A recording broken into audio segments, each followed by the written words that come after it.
Sa pagtutulungan ni Barangay Captain Frankie De Leon, ang Barangay Council at ng Sangguniang Kabataan, matagumpay na naisagawa ang Street Dance Festival Competition nitong October 12, 2024 sa Barangay Covered Court. Nagpakitang gilas ang 5 purok ng barangay, bawat isa'y nagbigay pugay sa makulay na kapistahan mula sa iba't ibang rehiyon ng Pilipinas. Pinuno ng sayawan, kasiyahan at makukulay na kasuotan ng gabi.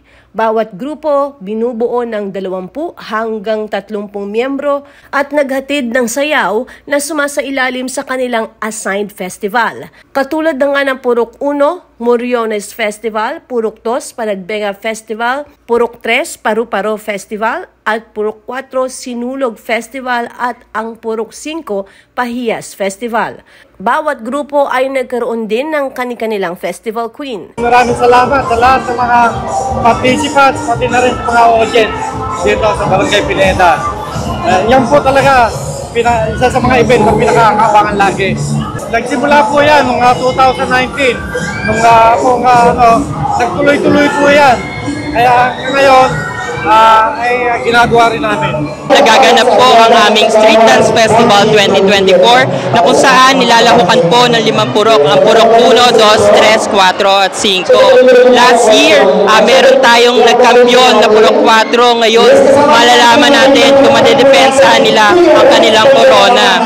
At syempre, nagpapasalamat po tayo sa lahat po ng sinamahan po tayo ngayon kahit gabi na nanonood, nakasuporta sa atin ang ating mga kabarangay. Talagang pinupuno ng ating mga kabarangay ang ating Purok 3 Covered Court tuwing nagkakaroon tayo ng Street Dance Festival.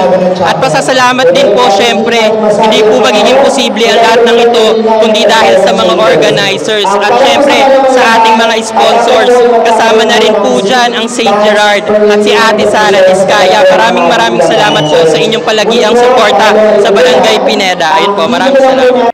Naging posible ang matagumpay na selebrasyong ito sa tulong ng mga katuwang na sponsors kagaya ng St. Gerard Construction Charity Foundation Incorporated at iba pa na walang sawang sumuporta sa programa. Sa harap ng masiglang suporta ng komunidad, naging matagumpay ang gabi ng selebrasyon na nagpatibay sa pagkakaisa at pagmamahal ng mga residente sa kanilang kultura, tradisyon at kapistahan.